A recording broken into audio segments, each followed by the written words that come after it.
So good to be with you all in this carving session. Let us start with our discussion on the topic of maxillary first premolar.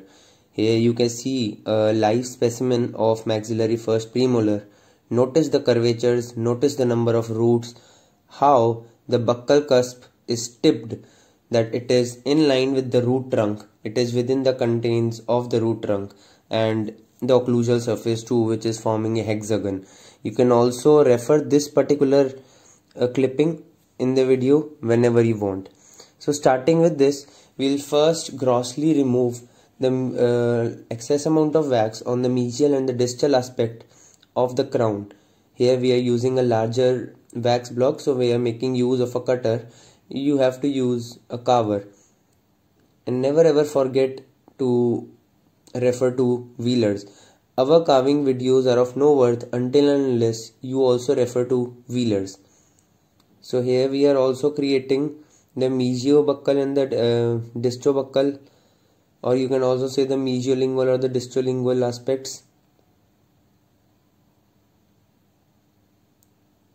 So notice how we have given the shape, how we have created a shorter lingual area and a longer buccal area.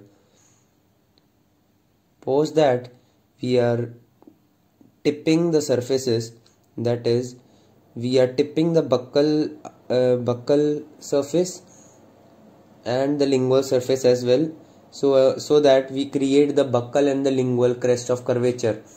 Buccal crest of curvature is near the junction of the cervical and middle third on the buccal aspect, whereas the lingual COC is somewhere near the middle of the lingual cusp.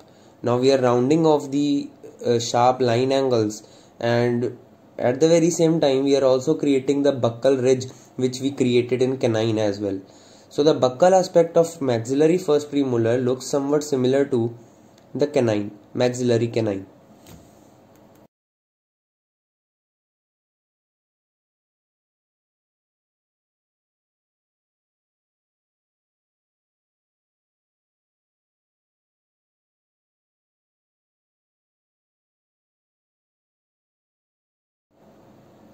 Now, as you can see in this diagram, the entire occlusal view is tilting or tapering towards the lingual aspect. So we need to create that tapering in effect. So to do that, we are removing wax from the mesiolingual and the distolingual aspect.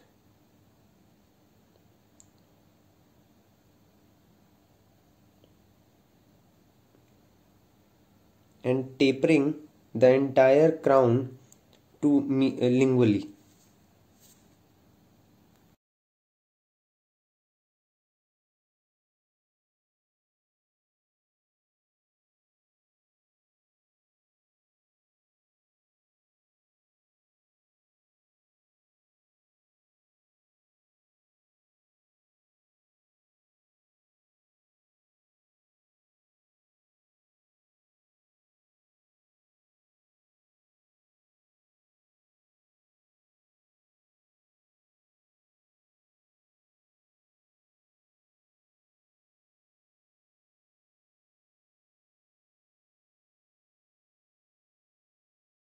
In all, now we are creating a hexagonal shape. That means when we view the crown occlusally, it must form a hexagon for us. It must look like a hexagon. So we are creating that particular profile by rounding off the line angles and somewhat creating the desired form, as you can see. Now post that, you must also remember how that the mesial and the distal sides where the COC is placed, that must be kept in mind.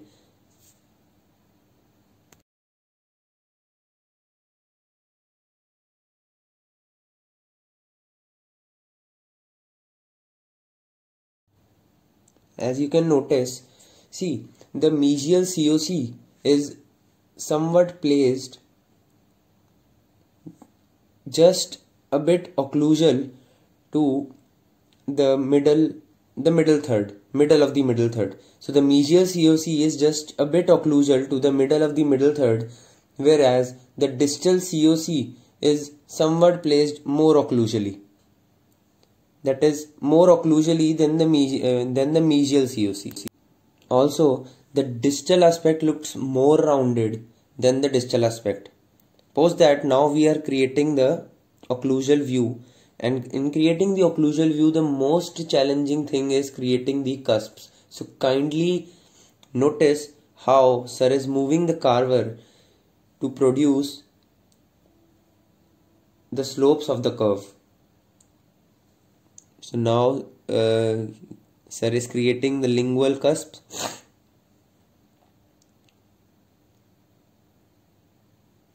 Obviously we are leaving the space for triangular fossa, and there like this we have somehow created the gross profile.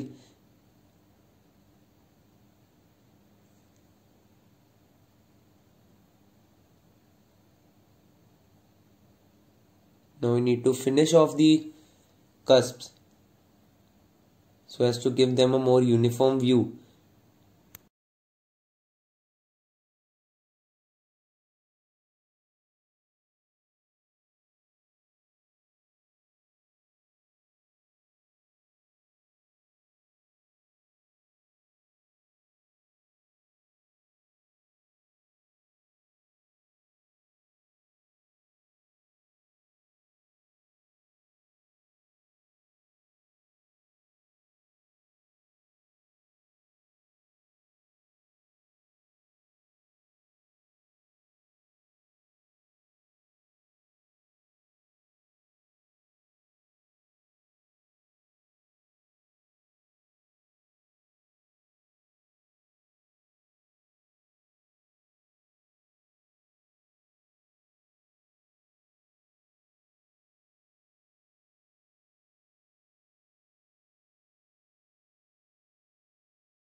Notice that the mesial marginal ridge is somewhat near the middle and the occlusal third.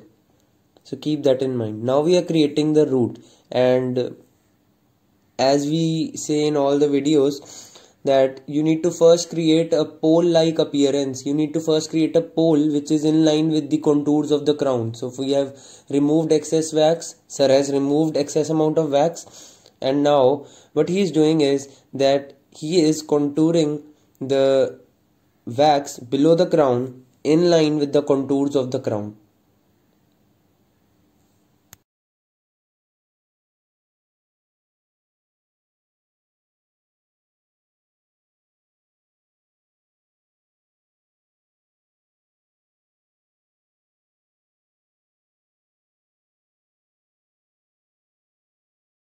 Post doing that, sir is rounding off the sharp line angles so as to give it a more pole-like appearance, because poles are not having any sharp line angles. So with the help of the carver, we are rounding off the line angles to make it a more easy job for us to contour the root.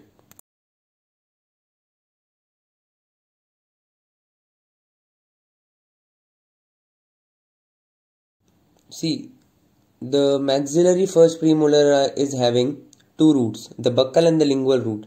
So now what we are doing is we are creating a bifurcation by creating a triangular area. Notice how we have created the triangular area, and now we'll slowly and very steadily dig it up with the help of the carver and create a communication between the triangular bifurcation that we have created on the mesial and the distal sides. We establish a communication as sir is doing right now by slowly and steadily digging it up. If you are not patient during this process, you may end up breaking the root and your entire work would be of waste. So do it very slowly and steadily, and post creating this communication, you will get a look similar to this.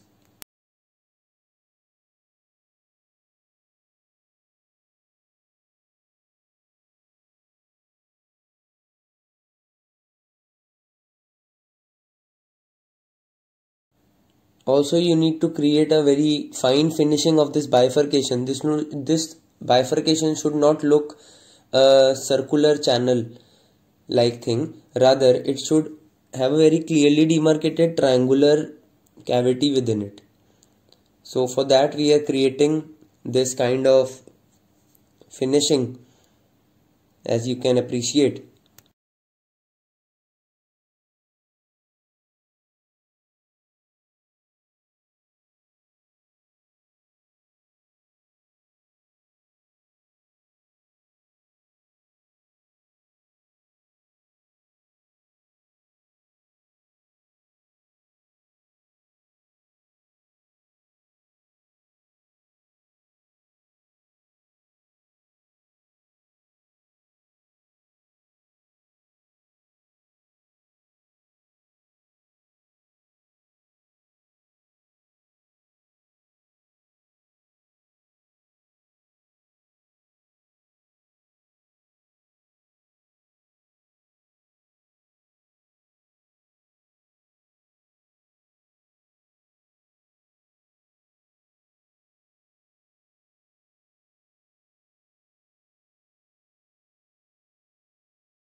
Now we are creating a kind of concavity at the lingual and the buccal junction of the crown and the root.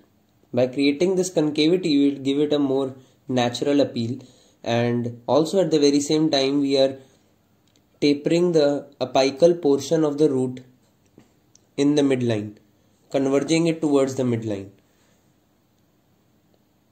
so as to give it a more pleasing look.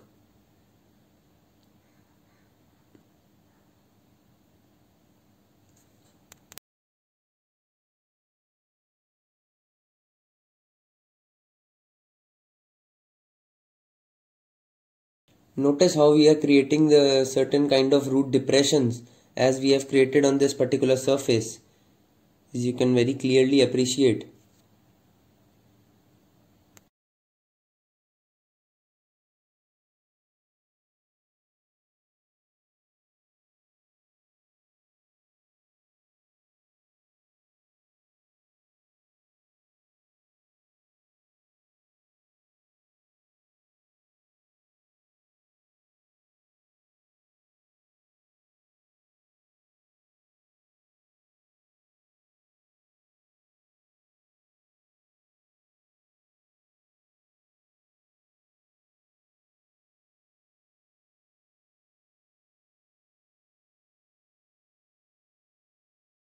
Now we are creating the cervical line.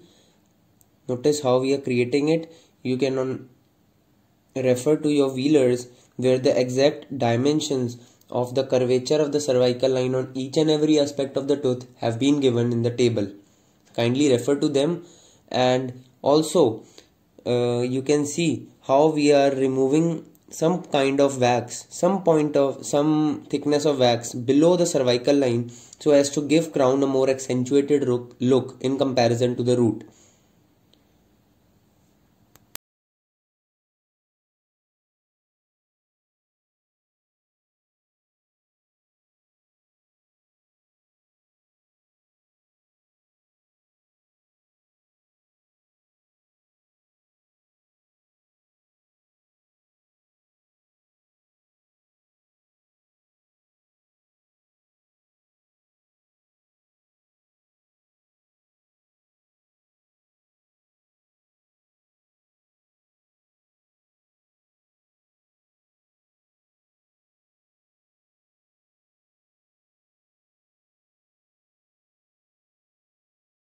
And this is how the maxillary first premolar looks from all aspects.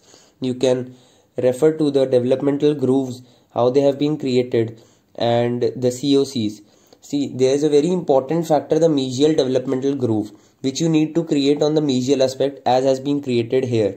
Further developmental grooves are subject to college variations, so you can create it as per the college convenience and the Wheelers.